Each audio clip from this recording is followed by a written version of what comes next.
Welcome to Spectrum Perspectives, real talk with parents, professionals, and autism advocates. With your host, Cindy Gellermini. Hi, everyone. This is Cindy with another episode of Spectrum Perspectives. And today I have a very special guest, as you could see by the decor behind her. I have Assemblywoman Michele Matsikoudis with us today. Hi, Michele. Welcome to the show.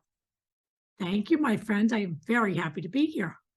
I am so happy to have you. So we've been leading up to this interview, okay? So we interviewed Jen Love from Emma's Law. Then we interviewed Martha Earl Cray from Billy Cray's Law and Eileen Rivera, who also works on that with her.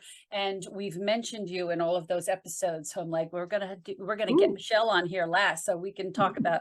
So we're gonna get to talking about those laws later, but we're gonna do this interview like I do with everybody else. And I just like everybody to kind of get to know you as a person a little bit, get to know you more as a mom first, and give a little bit of your backstory so people know who you are. So you have a daughter named Lily. You actually have 3 kids, correct? Yes, I do. I have a 26-year-old and twin 22-year-olds. Twins. Okay. So Lily's a twin. So I'm going to ask you a little bit about Lily. What was her diagnosis actually officially? You know, she was never really diagnosed with anything, which is the funny part. But she had a lot of the flags that were consistent with autism. When she was a baby, she had anxiety. She had, her speech was delayed. She had sensory integration dysfunction. She had like a lot of those hallmarks. And the irony was, as she was progressing through, I cannot even tell you how much therapy and intervention that, the doctor ended up saying, no, that's not what it is. She just has a lot of different things that we need to address. Yeah, I have some other friends that their kids don't really have an official diagnosis. I mean, they seem like a very good friend. Her son, I would swear, is autistic, and she was like, "No, that's not. They'd never diagnosed him." And I actually fought interestingly enough, I fought the doctor on it when she was a baby because I kept saying, "I don't understand this. Didn't make sense to me." And it was, we bantered about it for a number of years. Finally, I just said, "Okay, fine," Yeah. because it was more about helping her than it was about putting a label on her. It ended up not really mattering. Well, for me, when they diagnosed Robbie, they said parents usually get upset. They don't want a label for their kids. They said, but let us give him that label so that we can get you the help that you need, Right. education wise. So, Yeah. So she was a twin. So when she was developing as a baby, was her development, were they together, or they say, but it was a boy and a girl too. So that could be different too. Yeah, I want to actually back up because what the interesting part of my kids, so let me start at the beginning. When I was pregnant with the twins, there were a lot of red flags raised about William. I didn't know it was William at the time. I didn't even know I was having a boy and a girl. But anyway, there were a lot of red flags about one of the twins. Again, it happened to have been William. Who? It's usually baby A and baby B, right? Was he the first one? Right. Was he the first one out? Yes, William was boy A, and he was born because of an emergency C-section. His heart was actually starting to fail. Oh, okay. So he was born. He was 3 pounds when he was born. Lily was 4 pounds when she was born. Oh, tiny. Yeah, they were preemie? Yes, but like 6 weeks. It wasn't even that early. They just were having trouble developing. Anyway, needless to say, both of them had to stay in the hospital in the NICU for a number of weeks. And when they came home, immediately I had heart monitors for William. He was seeing neurosurgeons. They were afraid about the cranial fluid on his optic nerve. He just raised every red flag in the book. So coincidentally, they started therapy for the twins when they were very young. At 3 months old, they were like, "Oh, we'll send Lily too," not thinking anything. Lily was going along a very normal trajectory. At that point, as they kept growing, therapists started to come into the house as well. And I will never forget, they're about 1.5 years old. One of the therapists actually looked at me and she said, "She's not where she needs to be." And I said, "What?" They said, "She's not talking. She should be talking by now." It was probably like around the 18-month age. And I said, oh, no, no, no, she's just quiet, because of course that's not what I was really ready to hear, because here I'm devoting a lot of my time to William. On a William, yeah. Was he And, talking? Was he talking? He was babbling, but we knew he was behind the 8 ball. He wasn't growing fast enough. That's why I said he was raising so many other red flags. It was crazy. And then all of a sudden, so then they started sending me to neurologists, etc. And that's when the neurologist met her and said, I think she might have PDD. And I don't even know if they use these terms now. I'm just telling you what they were doing 20 years ago. Right. And I said, what? That can't be. What do you mean? I'm like, he's the one that has all the problems. It can't be her. So there was actually even a big total mind shift that I had to go through with this. It was really very strange. So anyway, moving forward, Lily started getting a lot of therapy. William kept getting therapy. They ended up getting into school. Lily actually went to a special school for the first year. Actually was pre-K into kindergarten. Kindergarten, they both went into the New Providence School District. And Lily ended up being in the special needs class, in the contained class. William, they actually booted out really quickly. That's why I said that the change was so strong. Yeah, the dynamic was it was crazy, and trying to wrap my head around it was even really difficult. Anyway, so Lily started going to school. She was in a contained class. She was there for a number of years. And then we started pulling her out and mainstreaming her out. She mainstreamed, I would say, by the time she hit high school.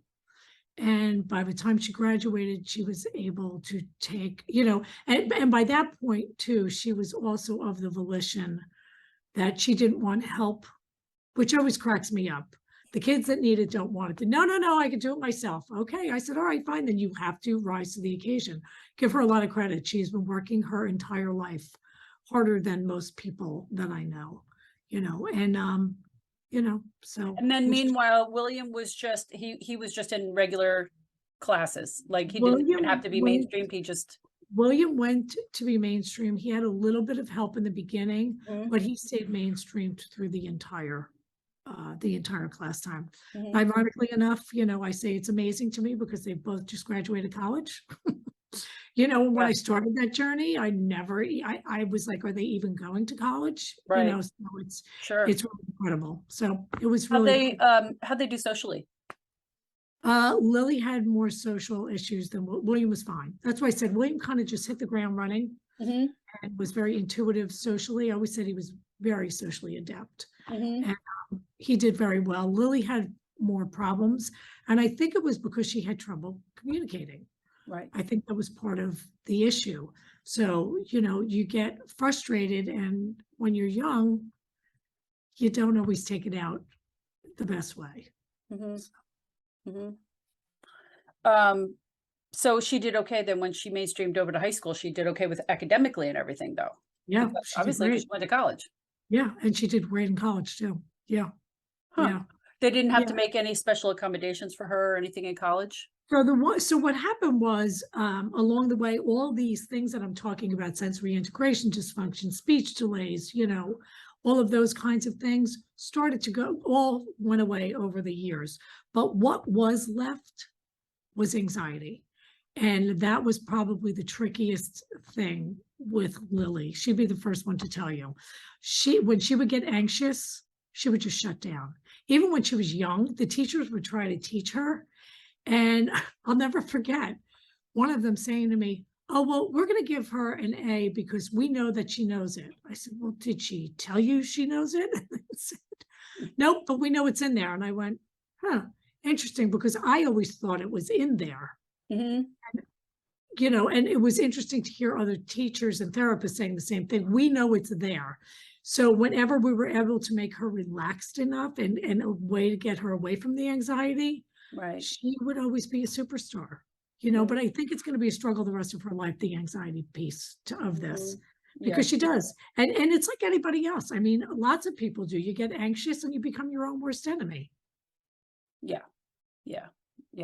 I'm just sitting here thinking about, I did an interview with Becca Laurie last year, and she just talked about how autism looks completely different in girls than in boys, and she didn't even find out until she was in her 30s that she had it. Wow. And Yeah. how did you find out? I don't know. I have to go back. Some people self-diagnose, but she got an official diagnosis from a psychiatrist or something like Wow. that. But girls talk. Their issues are more social and anxiety. It doesn't present like it does in boys. Right. Who knows, and PDD is pervasive developmental disorder, which means you have a couple of the symptoms, but not all of them. If you have Well, and that you have was a the bunch and of that's them, then why. it's autism. And at 18 months old, this neurologist said to me, "You were putting her in full day school," which I did, and I was heartbroken over it. You don't want to do that to your baby, but I did it. Yeah. You were to put her into full day school 5 days a week. She needs to be there from 9 to whatever. I think it was at the time 9 to 3. And I want to see where she is in 3 months. Well, I can only say they were the worst 3 months of my life, waiting to see how she did. And at the end of the 3 months, he's like, she has made unbelievable progress. That's not what this is. So, and that's what I think he was using as a barometer, how quickly she was adapting. Right. Because she was having the help she needed. Yeah. I don't know. I mean, Becca said that, that girls are usually really good students, but instead of going off and playing with the other kids, they'll sit and read a book. Right. So the whole thing just doesn't make any sense to me. It doesn't. And there's no blood test for it. So, I mean, no. I mean, and I'm learning more every day about it from doing these interviews. Yep. All right. So, so she's doing well now. She's done with school, and didn't you just, she just went to California, right? Went to California. She went to Los Angeles to look for a job. So if anyone out there in this podcast knows someone in Los Angeles. What'd she go to school for? She's a film major and a photography minor. Wow. So if anyone knows anyone in the film industry looking for a very hard worker, I'm giving her a plug. I did an interview with somebody out there in Hollywood that has a film school for people with special needs, but they probably have connections. So they're connected with John Travolta's brother. So yes, I'll connect you. I'll connect you. Thank you. Okay, so let's talk about your job as an Assemblywoman. So I think people are pretty familiar with what senators do, but when you go to vote, you see, you're voting for your mayor, the senator, whatever. And I always I vote for the assembly person, just going down the line, but I never really knew what an assembly person actually did. I know it's something in government, but I don't really understand what you do. So for those people that are like me, let's explain to them what assembly people actually do. So let me make this easy. Okay. It's like Congress for the state. Right. That's the easiest way to talk about this. Because senators are senators federally, and they're senators for the state, and assembly people are like Congress people. So assembly people, what they do is, my job actually is to help people, help my constituents with any problems that they're facing in dealing with state government.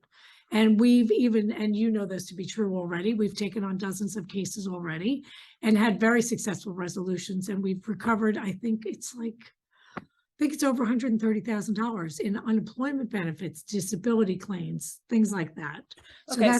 So it's people that have been having trouble getting their unemployment and stuff, and they're not getting anywhere. They call your office, and then you guys absolutely. And we're there to help them, right? That's one thing. Another thing is to make sure, right now I represent 16 towns in our district. It's District 21. And I make sure that they have the resources and the support that they need from our state government. So I go out, what I do basically is I go out to events across the district, and I keep in touch with municipal leaders and small businesses and various nonprofits to stay up to date on what they need really to make their lives easier to help. And that's really helps our district thrive. Another thing I do is I work on legislation. I work on passing and introducing bills. I vote on legislation that will improve the lives of the New Jersey residents. And right now, I'm also serving on a number of committees. I serve on the Joint Committee on Public Schools, the Education Committee, Aging and Senior Services, and Community Development and Affairs. Okay. So I want to let everybody know, if we back up and kind of follow your career a little bit, you started out, you were on the Board of Ed, right? And then, No, I or, was not. oh, you weren't on the Board of Ed? No, I you were was on what, the the Ed Providence Committee? Ed Foundation. The On Ed new Foundation, that's what it was, the Ed Foundation. I knew it was Yeah. something with education. Yeah, You were on the Ed something with Foundation. Okay, and then you were Borough Council, right? Correct. And then, And then I stepped to Assembly. So what happened was, and I was so I would say my career trajectory kind of started when I was PTA president. I was PTA president in 2 schools. I was a very vocal advocate for special needs. I can't imagine. Yeah, exactly. So I was a big advocate even for special needs. I mean, I literally, at that time, you could walk into a school. You can't just get in anymore, unfortunately. But I would be there every day, not just as a PTA president, but I was there checking in on my daughter and talking to the therapists and things like that, and really helping to move the ball forward, because I really believed very strongly, which I do still, it's a partnership between you, the child, and the school, or wherever their facility is. I think it's mega important that everybody works together. And, sometimes it works, and obviously sometimes it doesn't, but you have to be as involved as you can possibly be, and I know that's not easy, because there's a lot of working parents out there, but if it's doable, I find that even the schools want you more involved, want you involved, even just from a conversation point. So, yeah. And the reason I just brought up the education was just because that's a committee that you're on, right? So that kind of shows why that's your interest, right? Yes. So why did you want to become an Assemblywoman? Well, it marries 2 things that I love, which is, and this also to be true, I love to meet new people, and I like to help. I want to make a difference in my community. So that's probably the primary reason. Also, being on Borough Council in New Providence was a fantastic experience. And I really wanted to contribute to the larger legislative district and try to bring change to the state, all in a positive manner. Yeah, you're one person that, sometimes people are just like career politicians and they just want to keep moving up, in politics. And that's not who you are to me. You're somebody that genuinely cares about people, and you want to help them, Yes. Yeah. So you're more in this as more have that servant heart that you want to help people. So, which I like, but also you're very vocal. You also have a background in sales and things like that, and working in real estate and everything, and you're not afraid to speak your mind. And absolutely. Yeah. When I need somebody to speak up, I send Michele. And I'm always happy to go. So what are some of your goals that you'd like to see accomplished? So there's a couple of them. My goal is to really, number one goal is to serve the constituents of my district well and help address their needs and concerns. And part of that is I need to be a visible public servant, really, and be engaged in my community. The other thing, and I always say this is more personal to me, I want to be an advocate for special needs and disability initiatives. It speaks very strongly to me. Over the time that I was involved in the schools, I met so many different people of all walks and all levels of disability. And I feel like they are the most vulnerable population that we have. And I'm looking to help that. And also the other thing is a goal I have right now. It's a short-term goal, we hope. I'd like to pass a bill of my own. I've introduced bills that I believe would help New Jerseyans, including 2 very important ones for the special needs and the disability communities. One of them is establishing a disability commission, and the other one is Emma's Law. So those are the 2 that I am what's called the primary sponsor for. I've actually introduced those bills. So those are 2 that I really would like to see move forward. So Emma's Law I know about because I did that interview, but what about the Disability Commission? What would that look like? So what it would have is it would have representatives from different degrees of disabilities, right? So you would have someone from the hard of hearing or the deaf, have somebody from the blind, have somebody from the autistic community, things like that. And they would all get together and they would help make sure that our state is moving in the right direction to give the most help where it's needed. So. Yeah, yeah, I think, And I feel like as legislators, we know a little bit about a little bit, but we don't know everything, right? So we have to defer to authorities, mhm, and that would be the best way for us to do it. yeah, as somebody that represents that group of people, like somebody that would go out and say, hey, what do you guys need? And then they come back to you and say, this is what the autistic community needs, right? Something Exactly. like that. Yep. Yeah. Yeah. All right. So let's talk about Emma's Law. Okay. So I did that interview. If people would like to hear the whole backstory, they can go back and listen to Jen Love's interview. But in a nutshell, her daughter Emma was on, she lives in Cranford, and they contract out their busing, which, you know, I didn't have that. I had somebody local. I knew the person that was driving my son to school, Same. but they Same. contracted out, and she didn't know who they were. They sent a new person one day, and the bus disappeared for 5.5 hours.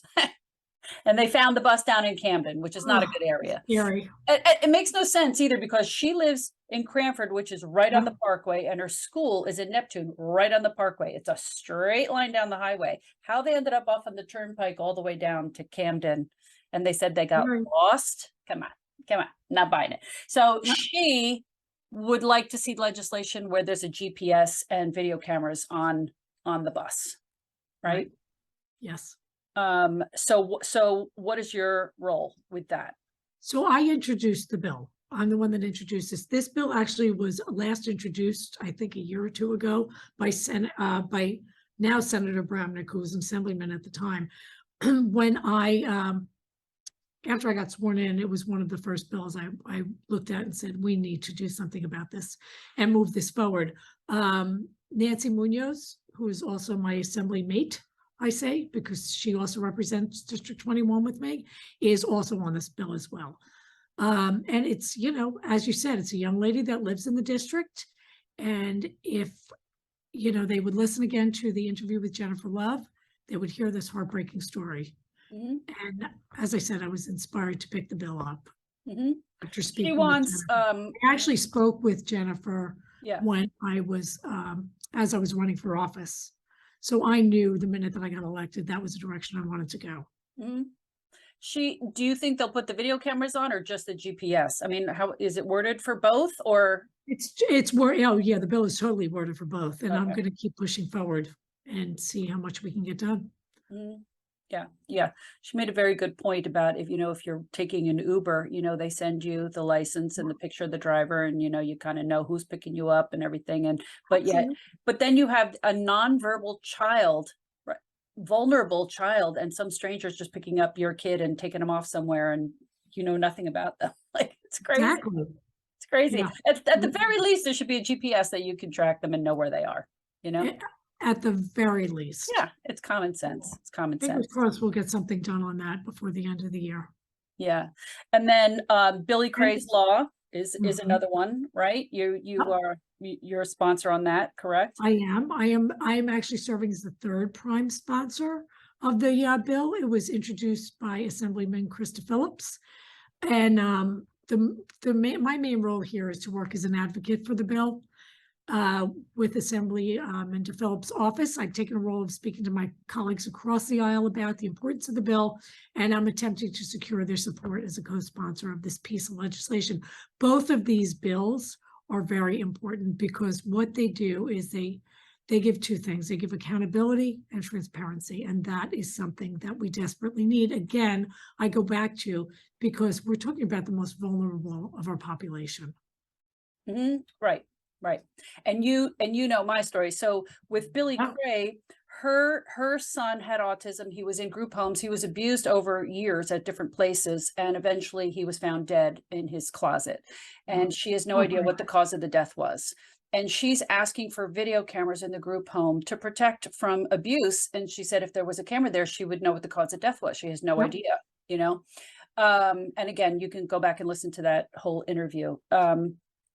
But I told her, that when they put Robbie in the group home, I had requested a video camera in his bedroom. I wanted a baby cam. Like every mom has a baby cam in their Yes. baby's room, watching over their crib to make sure they don't suffocate or whatever. I wanted to make sure that he didn't have a seizure in his bed, in his sleep. And the state told me, DDD said, absolutely not. It's an invasion of his privacy. I was like, I'm the only one watching it. I'm his mother. I've been changing his diapers since, for, you know what I mean? He was still wearing diapers in his 20s. I'm like, come on, you know? I'm like, that's ridiculous. I should be able to keep an eye on him like anybody else. And my daughter, she had her 2-year-old son in a daycare, and they had video cameras in the daycare center, and my daughter watched him on an app. Yeah, it's crazy. It's not an invasion of privacy watching your toddler, right? Yeah.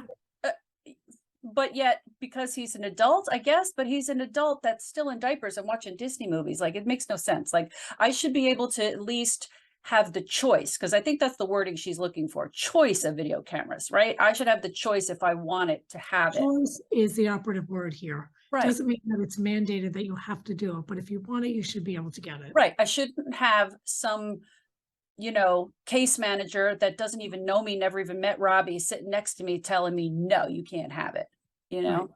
Yep. Yeah. So, and I know that there's people fighting against this bill, the whole invasion of privacy thing, where when you talk to other people, they're like, this is common sense. You should have it, you know, to protect from abuse. But mine is a different reason. I wanted to make sure that my son didn't have a seizure and die in his sleep. And guess what happened? He did. Exactly what I said was going to happen. I will never forget when that happened. Yeah. So, so there's many reasons why you should be allowed to have the video camera, but there's people that are fighting against it. And I think that the people that are fighting are people that have the group homes that the staff doesn't want to be videotaped. I'm like, well, if you have nothing to hide, you know, you have nothing to hide. right? I mean, well, listen, we all know when we walk into a mall or something like that and there's video cameras, you know, or we even know if there's a camera above a light, you know, it's like, oh, I better not blow through that light. They're going to catch me on the camera, you know, or through the Easy Pass or whatever. I think it just keeps people accountable, you know? Anyway, all right. So let's talk about how you get a bill like that passed. What are the steps that it has to So there's a couple of them. We will build legislative support for the bills across the aisle in the form of co-sponsorships. That's one way. Another way is to coordinate with respective committee chairs where the bills are referred and ask them to hold a committee hearing. Committees have to first approve the bills, or they offer amendments, and then they come back to the committee. They can coordinate with the Speaker of the Assembly to bring the bill up for a full vote with all 80 Assembly members, because there's 80 Assembly members.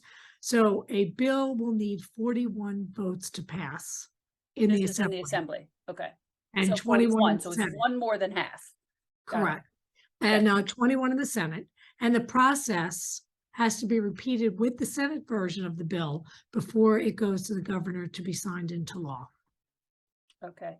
So I'm trying to think, Martha Cray, when she first came up with this bill that she wanted to do, I'm wondering what her first steps were. I guess to go to an attorney first and have them write it up, and then somehow, I don't even know. No, the first thing, the first thing Martha most likely did was speak to an assemblyman or woman. Okay. Oh, okay. And then, so you're the one that would write that up in the very beginning? So I go to my Office of Legislative Services to get aid to write that bill up. Got it. Okay. And then they'll look at it and say, no, you need to amend this, and then you go back and amend it. And then we look at the bill, make sure everything that we want is in there, and then we go to the steps of getting support across the aisles, coordinating. Then we go and do all of that. Mm-hmm. Okay.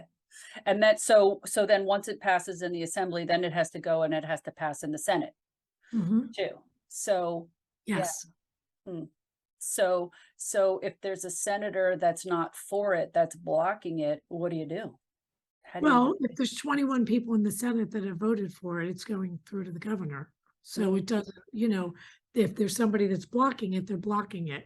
But you just try to talk to them. And you try to come up with really a compromise on what will work, and or find out what they're opposed to, because if it's a small change, like if it's the word the instead of and, make the Right. change. Right, right. Yeah. I think choice of cameras was one of the wording, that. I think that's a great word. Right. I think it's a great word. If you follow Martha, you can see that there's one senator that's standing in her way, and she wants everybody to call his office and everybody to convince him that he has to vote for this bill. So if the public watching this, if they want to support it and they would like to see the bill go through, what can they do to help push that along? They should contact their local assembly person and bring it up and say, Yes. support this bill.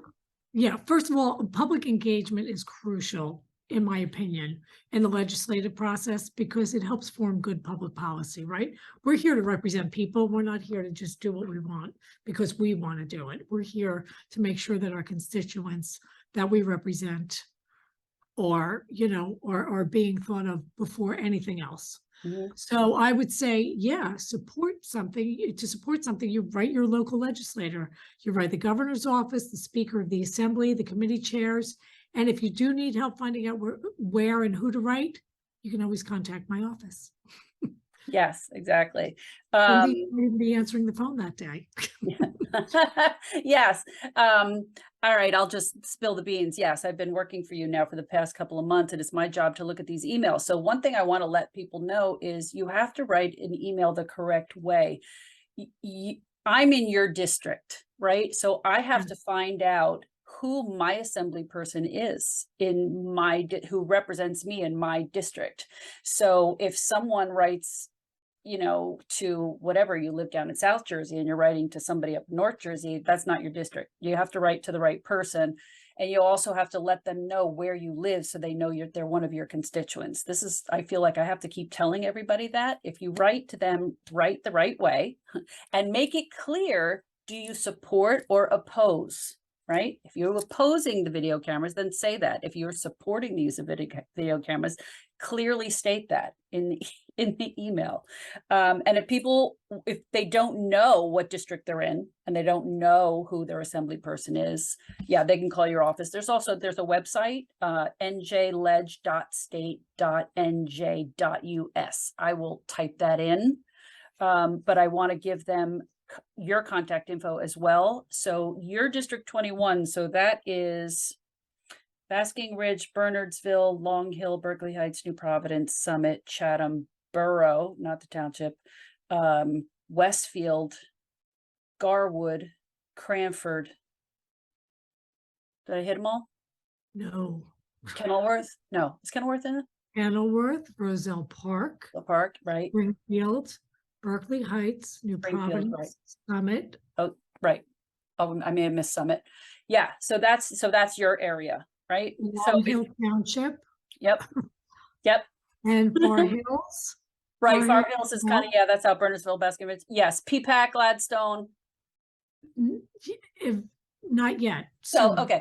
So your District 21. So if people are from your district, we'll put that up, what the towns are that are in your district, and if they have anything that they need help with, they can just call the office. We can put them through to Kian, who's your chief of staff. He can help them out. And if they have an opinion about either of these laws, and they can email the office as well. So we'll put up that contact info. Okay. And I think that's it. I think we've hit everything. Anything else you want to mention? Any closing remarks? I guess my closing remark is thank you so much for having me.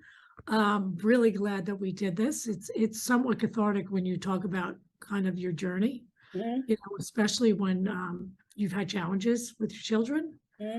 And I've walked that route. So, and you always, I've listened to your podcast and you make everyone feel so welcome and you have such a nice warm way about you. So thank you so much for that. And I thank everyone out there, and whatever I can do, if we don't know about it, then we can't help. So please make your voices known. That's what we're here for. We're here to help. So thank you so much. You're welcome. So happy to have you. Yeah. And I want everybody to just feel like they know you, they can relate to you, and if they see you at a function, just come up and talk to you, or they can just, contact you, and you'll be there. You really will be there to help. So it's great. Absolutely. Okay. All right. Thanks, Michele. Thank you. Okay. Bye. Bye-bye.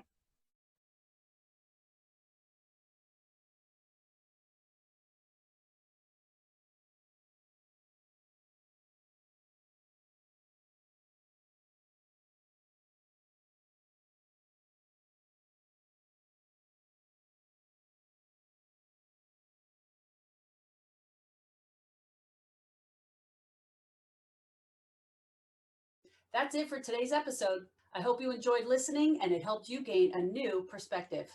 If you're interested in buying our book series, Robbie's World and His Spectrum of Adventures, the link will be in our episode description, as well as my Instagram and Facebook pages.